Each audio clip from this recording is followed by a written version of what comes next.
welcome everybody. Thank you for joining us at our seminar. Now, this is the main event because we're all here to talk about this wonderful piece of legislation that our government has decided to put up on us wonderful landlords. For those of you that don't know me, I am Dawn Bennett, and I've worked with Sally Lawson for 18 years, and I've worked in property for about 23, 24 years now. My role within our organisation is legislation and compliance. I oversee our tenancy management department, and my role is to make sure that we're doing things legally. And this is the biggest change I've ever seen in all of my time of being in lettings. So that's why I'm here talking to you about this today. So you self-managing landlords need to listen really carefully today. And I wouldn't normally say this because there are many successful self-managing landlords out there. But unless you know everything you need to know going into the new world, then I would ask you just to think about your future as a landlord doing it yourself. Because would you agree that there's not many positives in this new legislation? Would you agree? Does it feel like a bit of an attack on landlords? Yeah? First and foremost, I didn't make the rules. Secondly, I don't agree with most of the new rules that is coming into force. But the reality is, it is happening. For those of you that have been coming to our webinars, we've been talking about this for now 2 years. 2 years is over. And I think at the end of January, we had 60 working days as agents to be prepared for this. So it is coming, it is a reality. And now, as my mother used to say, you're just going to have to suck it and see. We've just got to deal with it. We're going to have to accept the changes that come, and we're going to have to make the best of what the new private rented sector looks like. If we're going to stay in this market, we have to just accept it. So I'm going to talk to you about everything that is going to change throughout this year in terms of Renters' Rights Act. If you remember, this was first talked about when we had a blue government. And under blue government, it was called Renters' Reform. Now, that has a nicer ring to it to me because they're trying to reform the private rented sector. But if you look at the new word now, the new Act title, it's Renters' Rights. And if we look deeply at what the word renter means, it means tenant. So it's the Tenants' Rights Act. So it's providing more security and rights to tenants. So this is why landlords need to be really aware of it. So I'm going to talk to you about everything that's changing, everything that you need to know, and give you some tips and ideas on what you need to do to be ready, because you have to, if you haven't already, start preparing now. First of all, I wanted to go through with you the introduction and the timeline. So we now have this, and this is something we've not had on all of the webinars that we have done. We didn't know when it was going to be implemented. It's the biggest change to the industry in 37 years. The biggest change that I'm talking about prior to that actually happened in 1989 when the Housing Act was born. So there are some landlords that were renting properties prior to that. They will still think renters' rights is a walk in the park in comparison to where we came from back then. But this is the biggest change to our industry since then. And in typical government style, it's been introduced in 3 phases. Now, this is what we didn't know until November. Phase 1, which is the first start of the introduction, is the 1st of May of this year, 2026. Now, guess what they've put in that phase 1 section? Do you think it's stuff that they've got to do, anything that they've got to organise? No. We're going to do that later, in later phases. It's stuff that you have to do. It's stuff that landlords have to do, and it's stuff that agents have to do. Phase 2 is due late 2026, early 2027. I'll be surprised if it'll be with us by late 27, but we'll see if the government pulls their fingers out. Because they can't go on to phase 2 until they've got their ducks in a row. Because phase 2 is going to include, you will have heard me talk about, a property ombudsman for landlords. That is in phase 2. You would have heard me talk about a database for landlords where every landlord needs to be registered with every property. That is going to be in phase 2. And that's quite simply because they're not ready. They don't have them available for us. So that is going to be introduced in phase 2.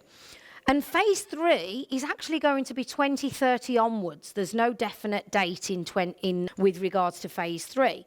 And phase 3 is going to be a lot more in depth, but it is going to be surrounding things like decent home standards, because there's already legislation in place that requires you to rent a safe and a fit and proper home. And it's also going to introduce AWAB's law. So that's in a few years to come. And I'm not here to talk to you about this today, but there's another couple of things that are going to be flying over your radar, which is making tax digital. So landlords having to report their tax quarterly, making tax digital if they fall into the category. And EPCs, there's big talk again about EPCs requiring rating of C or above in order to rent out your property. And the anticipated date of that is 2030. So we do need to keep an eye out as to what's going on. I wouldn't panic too much about the EPCs just yet. There's a lot that can change in 4 years. They said that we were going to be having C rating or above by 2025. That's come and gone, and it didn't come into force. So I'm going to start off by talking about the stronger local authority and enforcement powers. Anybody in this room ever been penalised or heard of a landlord being penalised for doing anything wrong? Raise your hand. 2, 3, 4. 4 people. Not very many. And do you know why? It's because they are absolutely rubbish at enforcement. They give us all of these rules to comply with. And I can tell you now, there are multiple landlords out there that do not comply with the law and get away with it. And that's why a lot of landlords, rogue landlords, continue to operate in the way that they do, because they get away with it. And this is why it's having a bad knock-on effect to us all as a private sector, as a private rented sector, because we're being penalised for their bad behaviour. But that is going to change for 2 reasons, I believe. The first reason being that the local authority will have stronger enforcement powers, and they are currently hiring specifically in readiness for the 1st of May. They are hiring staff for specific enforcement from the 1st of May. Now, this is across a variety of councils, because, guys, when they make civil penalties and enforcements, guess where the money goes? To them, to the council.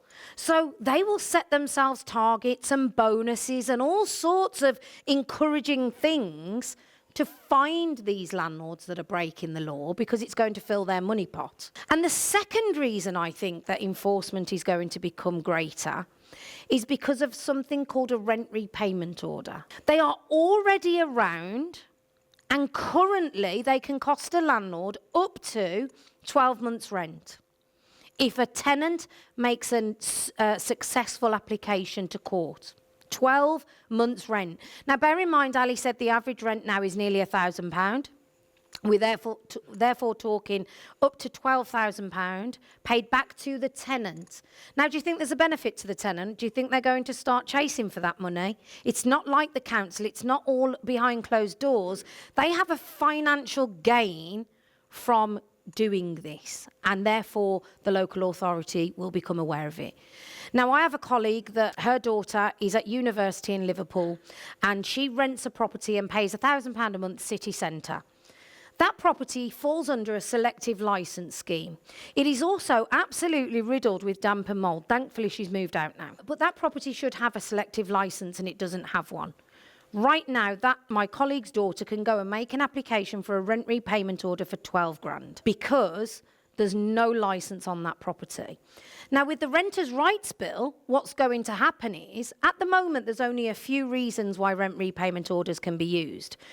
Non-licensed property, unlawful eviction, really quite serious things. But under the Renters' Rights Bill, it could be you've not registered on the property database. You've not registered with the Ombudsman. Really small, menial things are going to give tenants the right to seek repayment of their rent. So those are the 2 reasons why I think enforcement will become greater. So part of the Renters' Rights Bill actually came into force on the 27th of December of 2025. But the only part that came into force then was this section here, and it's the authorities that the councils now have. So I want you to all understand that they have powers now to request full property files without any given reason. Prior to the 27th of December, there needed to be a reason. There does no longer need to be a reason, okay? They can just make a request at any time to see full documentation and what they would call a tenancy file. And in that file, they will expect to see all of the legal documents that are required when you rent out a property. That will include things like the tenant's ID, the right to rent reports, the EICR, the how to rent guide, the gas, all of your maintenance log, all of your responses. It will literally include everything.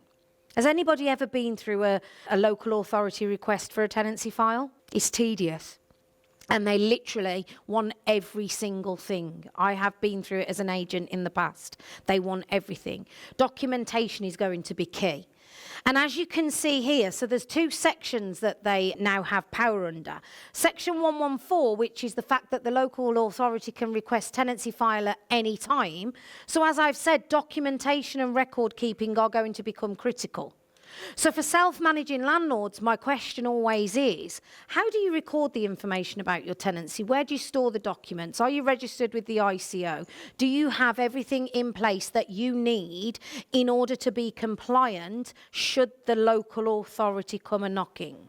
When you get maintenance reports from your tenants, are you documenting that report and your response? Or are you just reliant on a WhatsApp group or a WhatsApp message?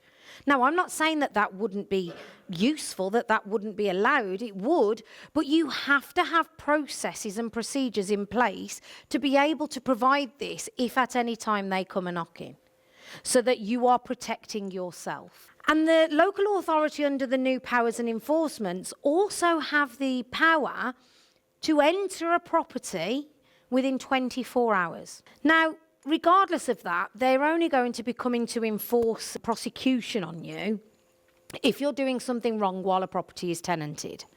So this bit to me is a little bit irrelevant anyway, because if the tenant invites the council to come and have a look, you can't say yes or no, can you, as landlords? That is their given right to ask environmental health to attend their property and do a full HHSRS enforcement check. We have some landlords and they refuse to do maintenance, or they dilly-dally to do maintenance. And I'm like, Mr. Landlord, mostly when the tenants aren't paying the rent. But when you are in a position where maintenance is needed and the tenants aren't paying the rent, that's when you do it the fastest. You've got to fix the problems the fastest. You can't say, they're not paying me my rent, I'm not doing the maintenance. You have to do the maintenance. The fact that they haven't paid the rent is irrelevant, unfortunately. You have to do the maintenance, because if the tenant gets the council out to the property, the council don't just go and look at the damp in room 1 that the tenant has reported to them. They go out with a 29-point checklist and they check every single thing on that checklist and then give you a full schedule of works. And the likelihood is the one thing that you haven't repaired that was reported has now become 7, 8, 9, 10 repairs that you are now forced to do. And the local council have powers to, 1, issue improvement notices. That's the most common thing that they do. An improvement notice, currently in the current times, if you've had an improvement notice, it removes your ability to use Section 21 for 6 months. That's going to be irrelevant. But improvement notices, the council now actually charge landlords for these. So if you get an improvement notice, I've seen fees as much as £700-800 just for them to serve the notice. And if you don't pay, they still serve the notice on you, but will pursue you for the payment thereafter. Anybody never paid their council tax? It's the most savage bill never to pay, because they will hunt you down, they will take you to court, and they will get their money. So you can't avoid paying the council. This sounds really scary and really grim, okay? Because the reality is this is what's facing us. But it's only going to be grim and it's only going to be scary if we are not following the rules. If we're doing what we should be, property is still a great investment to have. So this is the difference now. So the council currently, well, before the 27th of December, would only likely turn up at your door should they be aware of a problem. Now, no. They don't have to be aware of a problem. They can just suspect a problem. Now, one of the biggest problems in the private rented sector is slum HMOs. That is the area that they want to focus on because they deem it houses in multiple occupancy are big cash cows for landlords, and quite often they can be in poor condition, blah, de, blah, de, blah.